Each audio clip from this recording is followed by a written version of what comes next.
this is all I've ever known.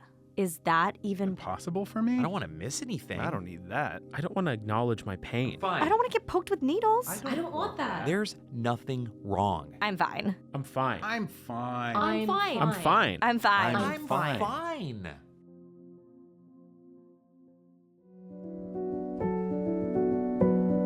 Honesty is a double-edged sword. We're told it's the best policy, yet we often avoid it, especially with ourselves. The hidden price of pretending, though, can be heavy. And once we embrace honesty, there's no going back. The truth hurts, yes, but lies hurt more.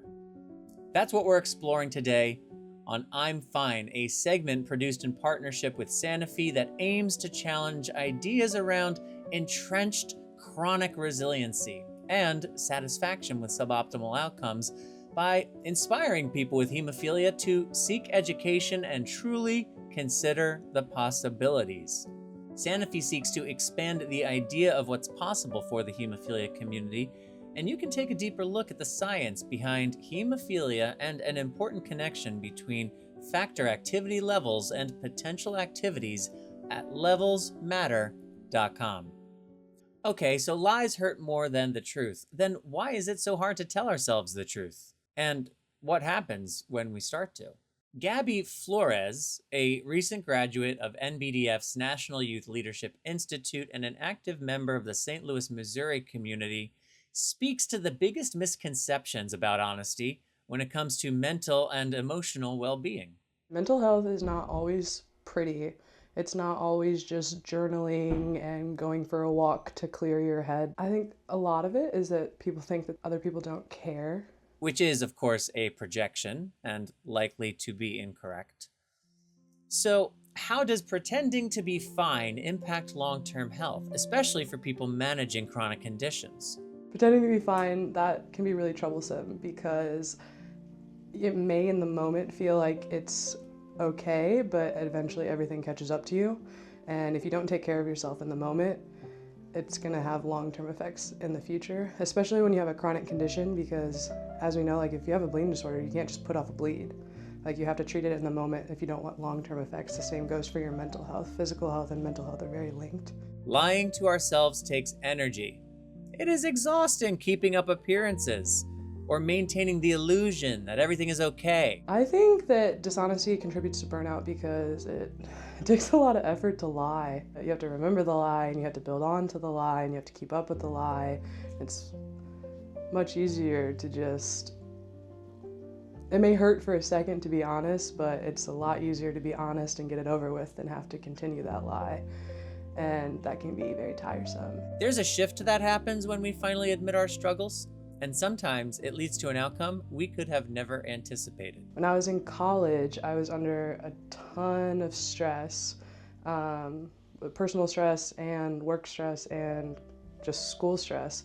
And I was having like a breakdown in the library, and I was so afraid to tell my mom that I was struggling because she she builds you up, and she thinks that she always thinks that I'm so strong. So it was a lot, and I kind of thought she was going to be a little bit disappointed because she handles her stress so well.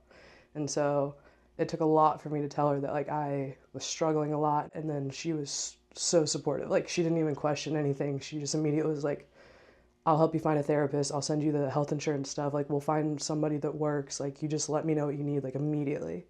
And that it was a huge weight off my shoulder because I just thought it was going to be a lot more complicated than that, and it was so easy. So what happens internally when we finally stop pretending? I would say that it might not feel good at first.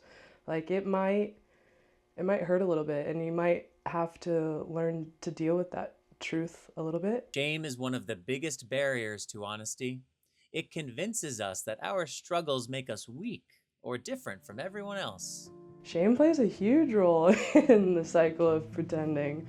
I just feel like a lot of people feel like they're the only ones to go through things, or we like to think that we're different and not in a good way. And so it can feel embarrassing. It's very, very difficult to be in touch with your mind. Honesty isn't about difficult, though, or about being harsh.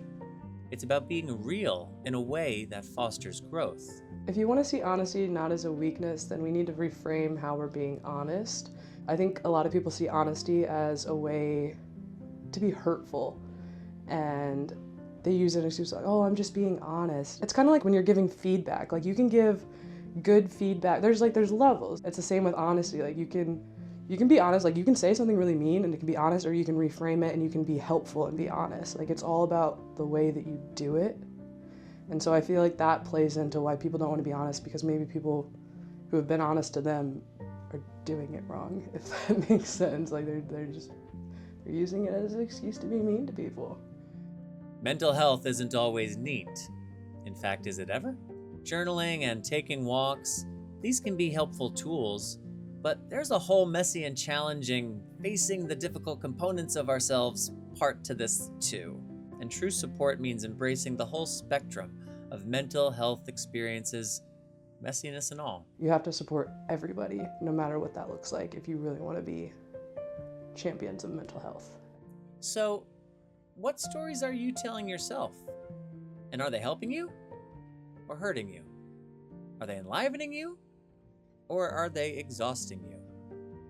Maybe it's time to start questioning them. Thanks again to Sanofi for supporting the I'm Fine segment. Consider your options and visit levelsmatter.com to learn more. Share this segment, subscribe to the Bloodstream podcast, and thank you for listening to I'm Fine.